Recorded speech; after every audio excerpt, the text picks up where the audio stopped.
Eh bien bonjour, nous sommes au Festival international des Jeux de Cannes, ça fait un paquet de fois que je le dis d'ailleurs, et nous sommes avec Jérôme Martas, des éditions des 12 Singes. Alors on va parler plus particulièrement, parce qu'on a eu l'honneur d'accueillir pas mal d'auteurs dont les jeux sont édités par les 12 Singes. Là on va plutôt parler de Dark Monkeys, voilà, parce que l'actualité elle est quand même assez riche, oui, avec une nouvelle campagne, enfin un gros set qui arrive. Et tu vas nous en parler toi en fait. Ouais, voilà. très bien. Voilà. Du coup oui, là, on a sorti La Lisière, c'est une grosse campagne qui se passe à Salem dans les années 1920. Donc c'est très typique de Cthulhu. Et donc c'est une campagne qui est assez longue, ça fait 7 scénarios. On joue un détective privé et ses alliés, donc des gens qu'il connaît, qui côtoient et qui vont enquêter sur... D'abord, un commanditaire va leur demander de l'aide parce qu'il se sent suivi et il a l'impression qu'on lui en veut. On cherche à lui soutirer quelque chose et en fait il va se faire agresser et ensuite on va essayer de trouver pourquoi. Et on va découvrir toute une trame derrière et tout un complot qui se joue dans la ville. Donc dans La Lisière, on est dans les années 20 à Salem et c'est sous la forme de plusieurs livres. Donc il y a un livre de campagne effectivement qui est celui-là, du coup, qui contient toute la campagne. On a un guide de Salem qui contient la description de la ville, les secrets de la ville, des mythes et légendes aussi, et aussi des choses qui sont spécifiques à la campagne, c'est-à-dire des secrets qui sont vraiment liés à la campagne. Il y a un gros twist dans La Lisière que je ne dirai pas, qui fait tout l'intérêt de la campagne. Et à côté, on a un pack d'aide de jeu qui est comme ceci, qui est livré avec un écran et des intrigues supplémentaires. Ce pack d'aide de jeu, il contient beaucoup donc, de matériel, des coupures de presse, des reproductions de faux objets, des manuscrits, beaucoup de matériel à donner aux joueurs. Et il y a aussi pas du tout des pré-tirés, un trombinoscope. C'est-à-dire tous les portraits de la campagne et du guide qui sont prédécoupés, qu'on peut découper pour donner aux joueurs. Donc il y a plus de 60 personnages à distribuer. Et il y a aussi 3 plans grand format, un plan des environs de Salem et 2 plans de Salem. Ça aide à l'immersion et ça permet vraiment aux joueurs de dire ah oui, je vais dans telle rue, je vais à la bibliothèque qui est indiquée là, il y a les archives de la ville, on pourrait y aller. Donc voilà. Donc tout ça, ça va sortir le 22 mars en boutique. Nous, on en a ici sur le stand. Et on a aussi Aventure à Salem. Ça, c'est 4 scénarios qui ne sont pas intégrés directement dans la campagne, qui peuvent se jouer avant ou après, qui se passent à Salem. Ils peuvent d'ailleurs se jouer sans la campagne. Si on veut juste jouer à Salem des scénarios indépendants, c'est 4 one-shots. Ça sort en avril. D'accord. Et on a aussi, donc tout ça, c'est aussi dans un coffret collector qui a été créé pour les souscripteurs à la base, parce qu'on a fait un financement participatif.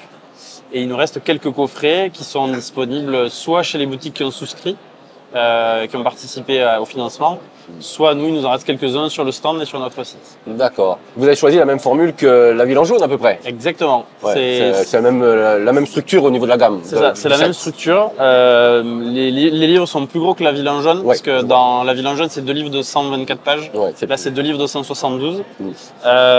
Donc c'est la même structure, parce qu'on s'est dit que c'était adapté. Au final, c'est 2 campagnes qui se passent dans une ville, dont on ne connaît pas forcément l'histoire et les quartiers. En plus, ça nous semblait intéressant de traiter la ville dans les années 20 parce que ça peut servir aussi pour d'autres jeux de rôle. Voilà. Et ça avait du sens de sortir un guide de contexte du coup d'un côté pour ceux qui veulent juste entendre parler de Salem et voir comment on peut y jouer. Et à côté, le livre de campagne qui par contre nécessite le guide de Salem. D'accord. Et avoir choisi Salem, une ville dans le Massachusetts qui finalement pas si loin d'une ville mythique qu'Arkham, c'était un choix justement pour pouvoir développer comme vous voulez. Parce qu'Arkham, c'est déjà bien établi. C'est ça, exactement. En fait, on voulait, c'est Maxime, c'est le projet de Maxime, donc c'est un des 12 singes et c'est le graphiste de toute la gamme Dark Monkeys de beaucoup de nos jeux. Il a choisi Salem, je pense, parce que déjà il y a l'histoire mythique des sorcières de Salem. Donc sans rien divulguer, il y a des liens avec les sorcières de Salem dans la campagne. Donc déjà, ça a marqué un peu l'imaginaire. Et effectivement, c'est pas loin de Arkham, Innsmouth, etc. C'est dans le Massachusetts. Et du coup, d'ailleurs, sur la carte, on peut voir certaines autres villes connues. D'accord. Et Arkham est déjà développé dans d'autres jeux de rôle bien connus. Du coup, on voulait pas ni faire de redites, ni exploiter différemment, parce que des joueurs pourraient se dire ouais, mais du coup, c'est pas du tout la même ville, alors que c'est censé être la même ville. Donc là, on a fait notre ville à nous, Salem, qui est pas exploitée ailleurs, et comme Strasbourg, et comme ça nous permet vraiment d'avoir les coups des franges, de faire un beau développement. Et d'être assez libre dans ce qu'on a fait. Ok. Ouais, en plus, ils entretiennent à Salem. Quand j'ai fait aller à Salem, la première chose je restais bête. Les voitures de flics, sur les portières, t'as la sorcière sur le balai, quoi. Ah, d'accord. Ouais, Salem Police. Et en fait, là, au niveau de la construction du set, c'est tout Maxime qui a tout fait. Oui, alors presque. Il a fait tout le graphisme, il a fait tous les textes, sauf pour les aventures à Salem. Il y a un des scénarios, en fait on voulait faire participer plusieurs auteurs. Au final, il y a un des scénarios, c'est Nicolas Guérin qui l'a écrit. Moi j'ai coécrit, enfin j'ai édité, j'ai modifié certaines choses. Du coup, la plupart des choses, c'est vraiment Maxime, c'est vraiment son projet à lui. C'est vraiment un projet d'auteur. Ouais. Et pour ceux qui voudraient se lancer maintenant dans Cthulhuac, à part ça, il suffit d'avoir le livre de base, c'est tout. Oui, c'est ça. Là, il n'y a pas les règles incluses. Parce que du coup il y a déjà beaucoup de choses à l'intérieur. Il y a juste au début de la campagne, il y a des explications sur les petites modifications. Parce que selon les campagnes, on adapte un peu les règles avec des règles spécifiques. Là, dans la lisière, la Vilain Jaune, par exemple, c'est une campagne qui est plus courte. Et là, dans la lisière, quand on l'a joué, parce qu'on a playtesté la lisière, on s'est rendu compte que les personnages avaient des chances de survie plutôt faibles parce que la santé mentale baissait pas mal et que voilà, il y a des choses qui faisaient que c'était dur de garder le groupe jusqu'à la fin. On voulait pas recréer des persos toutes les 3 minutes. Donc on a un peu modifié les règles, permis de ajouter des règles pour regagner de la santé mentale ou des dés de torche bagou. Donc il y a des petites modifications comme ça. On a aussi, donc c'est des pré-tirés, des personnages pré-tirés qui ont des liens entre eux, qui sont choisis. Et ces pré-tirés ont aussi des connaissances de Salem qui varient. Donc ça donne aussi un avantage en termes de jeu, c'est-à-dire que d'un personnage qui connaît bien Salem, c'est écrit sur sa fiche de personnage, il a le droit de consulter certaines parties du guide de Salem. Donc du coup il peut dire ah ouais mais je connais cet endroit.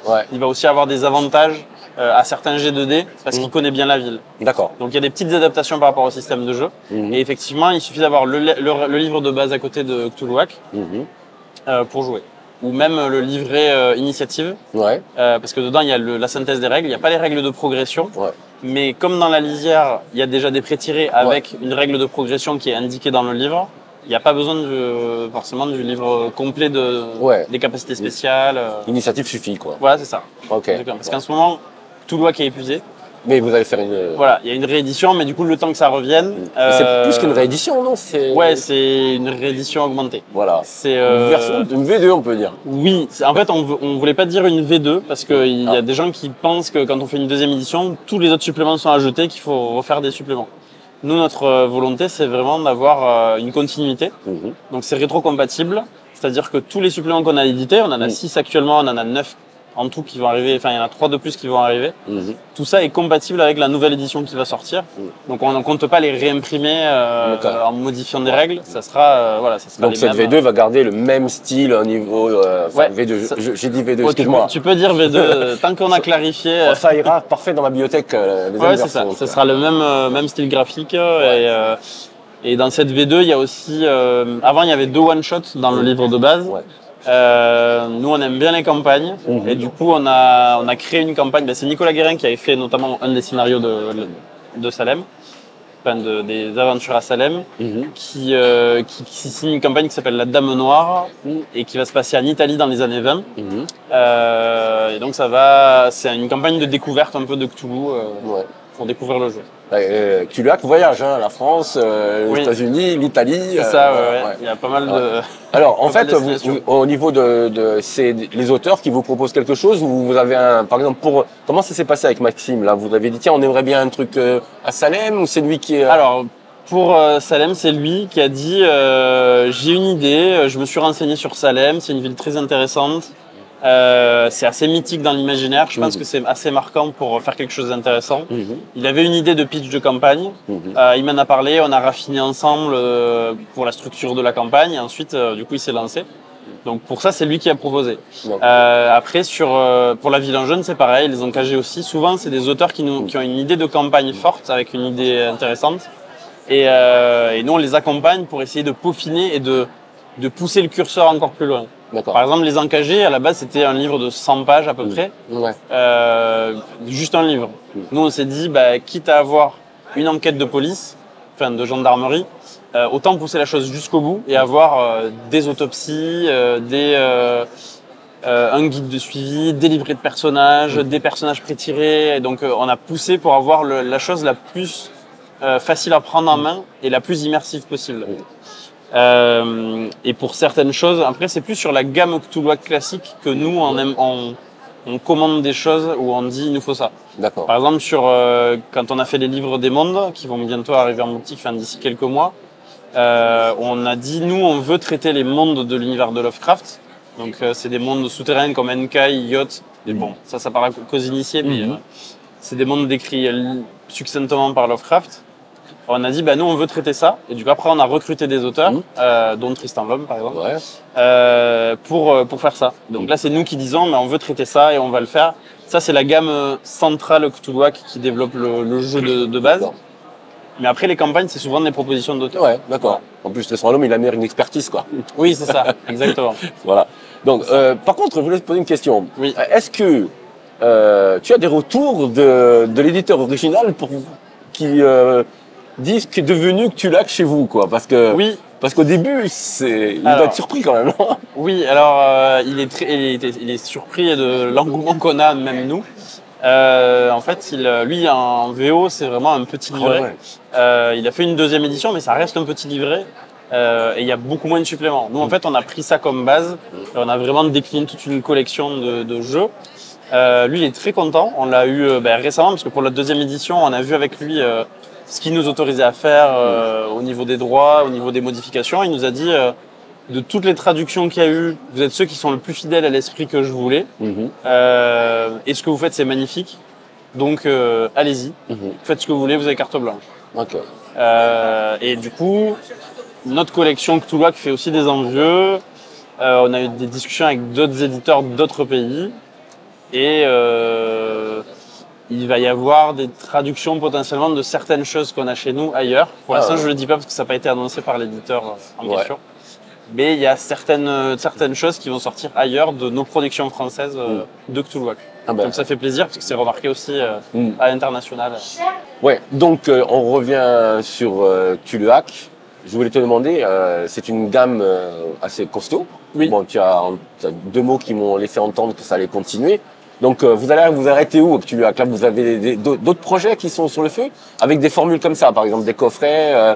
Je sais qu'à chaque fois tu passes par une plateforme de financement. Oui, parce qu'en fait, c'est en direct boutique, c'est difficile de juger de l'intérêt des campagnes. Le financement participatif, ça nous permet de voir à quel point la campagne fonctionne ou pas. C'est-à-dire qu'il y a des projets, on y croit fort, mais certains, on est déçus. Et du coup, le fait de le faire en financement participatif, ça permet d'éviter d'imprimer 3000 exemplaires d'un livre qui va se vendre à 300 exemplaires. Et du coup, tout le reste, on doit le jeter. Donc, ça nous permet d'imprimer le bon ratio. Parfois, on a des surprises. On a des jeux qui marchent pas trop en financement participatif, qui marchent très bien. Ensuite, en boutique. Mais du coup, au moins, ça nous permet de jauger. Pour la suite, en fait, on n'a pas de formule vraiment arrêtée et fixe. Ce qu'on va sûrement continuer à faire, c'est des trilogies de livres pour la gamme de base. En fait, on avait fait 3 livres sur les monstres. On a fait 3 livres sur la magie, avec magie, culte et cabale. Après, on a fait 3 livres qui sont en cours de finalisation sur les mondes. Donc, on a monde souterrain, mondes engloutis et monde extérieur. Et ensuite, on va sûrement continuer cette trilogie. D'accord. Parce que nous, ça nous donne un cadre de référence. On se dit, OK, qu'est-ce que c'est les 3 livres de la collection, mini-collection. Et donc, le prochain sera sûrement consacré aux dieux. On ferait un Libri Deorum qui contiendrait un tome par dieu, avec 3 dieux définis, que je ne dis pas pour l'instant. Et pour l'instant, il y aura sûrement l'auteur de La Ville en Jaune. Éric Dédalus. Éric Dédalus, tout à fait, l'auteur de La Ville en Jaune, donc. Il y aura sûrement Tristan aussi qui est intéressé pour un des livres et sûrement Maxime qui fera le troisième. Donc on a ça comme projet et ensuite on a d'autres campagnes qu'on nous a proposées qui sont très intéressantes. Certaines qu'on a déjà testées, qu'on a déjà payé tester. On n'a pas forcément encore le format exact, mais on a le prochain qui va arriver, ça va être section 13. L'idée, c'est qu'on a joué en 1927 des agents du MI13, donc service secret américain, pas du tout, service secret anglais, britannique. On va jouer des missions pour la sécurité de la couronne britannique. Et on est à une section consacrée à l'occulte et à l'étrange. D'accord. On va faire des missions et ce qui est la petite originalité par rapport aux autres campagnes, c'est qu'il va y avoir une gestion du QG. On va avoir un quartier général qui est un manoir anglais qu'on va pouvoir agrémenter au fur et à mesure. Parce qu'à la fin des scénarios, on va faire, quand on va revenir de mission, on va voir avec les supérieurs quels ont été les objectifs accomplis par rapport à ce qu'on nous a demandé. Et donc le MJ va cocher des cases et ça va dire ok, du coup vous avez tant de budget qui a été alloué supplémentaire parce que vous avez bien réussi votre mission. Ou alors là c'est pas terrible, il n'y a pas de budget supplémentaire. Et donc en plus de l'expérience des joueurs qui vont pouvoir progresser personnellement, les joueurs vont devoir collectivement allouer ce budget à l'amélioration de leur QG. Donc ils vont pouvoir dire on va recruter un psychologue pour mieux récupérer notre santé mentale, ou on va pouvoir acheter d'autres équipements. Voilà. Donc ça, on ne sait pas exactement le format que ça sera. Il y aura au moins un livre de campagne, peut-être un livret de scénario bonus si le financement fonctionne bien, sûrement un pack d'aides de jeu. Ça, on aime bien les aides de jeu quand même dans nos campagnes. Donc voilà, donc ça c'est la plus proche qui va arriver en financement participatif là dans quelques mois. Et après on a d'autres campagnes qui sont très enthousiasmantes. Une qui se passe notamment dans les environs de Colmar et de Münster, qui s'appelle le Pacte des Ronces, qu'on a teasé depuis un moment parce qu'on l'a testé il y a 2 ans déjà. Mais après, il faut le temps de l'écrire, de la mettre en forme. Voilà. Donc, on devait la faire cette année. Finalement, l'auteur a dû reporter, et donc on la fera sûrement l'année prochaine. Et pas une petite villégiature vers les contrées du rêve à un moment donné? Alors, peut-être. En fait, Maxime a des idées pour faire une campagne Contrées du rêve. Là, il s'est concentré sur la lisière. Ça, c'est énorme déjà. Mais c'était un gros travail. Donc, peut-être un jour. Pour l'instant, on n'a pas eu de proposition de campagne des Contrées du rêve. Qui sait, ou peut-être qu'on fera un libri. Alors, à chaque fois, vous restez très sérieux dans tout ce que vous faites, etc. Là, tu m'as parlé de 1927. Déjà, c'est une période un petit peu exploitée après les années 20. Bon, il y a le moderne qui est exploité. Après les années 20, par Lovecraft, c'est peu exploité. On s'hasarde jamais au-delà des années 20, c'est très rare. Là, on reste quand même dans du sérieux. On passe pas, c'est pas du plus léger, plus pulp. Ça va rester. C'est assez sérieux, c'est quand même, c'est un peu plus action que les autres parce qu'on joue quand même des agents secrets, on va avoir des armes, mais c'est peut-être un peu moins sombre et désespéré que d'autres campagnes. Je dirais pas que c'est pulp quand même. Après, on a, en parlant des époques, on a aussi une campagne qui va être liée à un explorateur qui s'appelle Z. Qui a laissé un carnet étrange qui contient des notes. Ce carnet, ça sera une édition de Mnemos, les éditions Mnemos, qui vont l'éditer. Et nous, à côté, il va y avoir une campagne qui va exploiter ce carnet comme une aide de jeu. D'accord. Donc ça va être en financement participatif normalement cette année. On est en train de voir avec Mnemos de tout caler. Ça va se passer à partir des années 1937. D'accord. Donc on fait un bond dans le temps. Et ça va exploiter le début de la guerre. Et donc ça va être une autre ambiance qui va pas mal varier les ambiances. Il y aura des scénarios un peu pulp, des scénarios un peu enquête, des choses plus un peu cluedo, du survival. Et ça va être une très grosse campagne aussi. Punaise, ça en fait. Oui, ça en mais Dark Monkeys, en plus, ce n'est pas que tu l'as, il y a autre chose sur Dark Monkeys. Parce qu'en fait, il y a aussi la gamme très moderne dans l'enquête policière, très branchée à l'américaine. Rouge de la ça, vous allez continuer cette gamme ou pas? Oui, alors en fait, on devait la continuer plus tôt. C'est Benoît qui l'écrit, Benoît Atinos. Il devait écrire dessus, puis bon, il y a eu des complications, mais j'ai eu des nouvelles il y a quelques semaines, en début d'année. Il a presque terminé la suite, donc il va y avoir une suite. D'accord. On attend exactement de voir si ce sera la fin ou pas, mais il y a de la suite de prévu.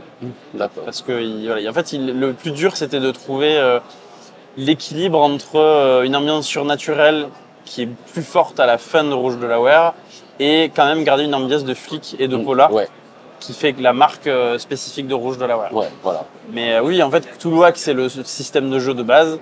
Et ensuite, chaque campagne peut vraiment avoir des orientations différentes. On ne s'interdit pas d'avoir une campagne futuriste ou une gamme futuriste. Dans Dark Monkeys, voilà, on a plein d'envies, plein d'idées. Ouais. Après, voilà, c'est le temps qui manque pour tout faire, mais voilà, il y a plein de possibilités. D'accord. Eh ben écoute, on va quand même revenir à l'actualité, hein, parce qu'on a tellement dit de choses. On va rappeler ce qui sort prochainement. Donc, il y a ce kit qui sort, il y a un livre de contexte et un livre de campagne, c'est La Lisière. Bon, ça c'est le bouquin principal, évidemment. Le guide de Salem. C'est ça. Ouais, c'est super beau, hein, toujours aussi. Tu sais que je suis fan, moi. Hein. Tu le sais en plus. Moi aussi, on est fan. Et donc, je suis peut-être un peu enthousiaste à chaque fois que je vois vos produits. Donc, Ça, c'est du coup le pack du MJ qui est avec un livre d'intrigue en plus et avec l'écran de jeu. Donc ça sera disponible en mars aussi. On en a ici sur le salon, mais ça sera en mars en boutique. Et ça, c'est un peu plus tard. Et ça, c'est un peu plus tard, parce que c'est des scénarios qui peuvent se jouer. Après, on laisse le temps aux gens de digérer la campagne. Ça, c'est en avril. Donc c'est 4 scénarios qui peuvent aussi se jouer à part, c'est-à-dire qu'on peut très bien ne pas du tout jouer toute la campagne si on pense que c'est trop long ou trop intimidant, et juste jouer des one-shots à Salem, ça marche aussi. Et après il y a le coffret collector qui est sur notre stand ou sur notre site, ou que les souscripteurs ont pu recevoir. On a fait le tour, je crois. Hein. Ben oui, c'est ça. C'est la grosse actualité du jour. Félicitations d'avoir tout mémorisé. Bon, écoute, merci Jérôme. Ça me toujours avec plaisir qu'on te reçoit sur GPTV. Eh ben, merci à vous. Tu es vous. le bienvenu, tu reviens, la porte est ouverte, tu reviens quand tu veux. Bon, les 12 singes. Puis je crois que vous aimez bien aussi là-bas, derrière la caméra. Merci beaucoup. Voilà. Et ben, écoute, à bientôt. Et bon salon, bonne continuation. Ouais, et on se revoit bientôt. Ça marche.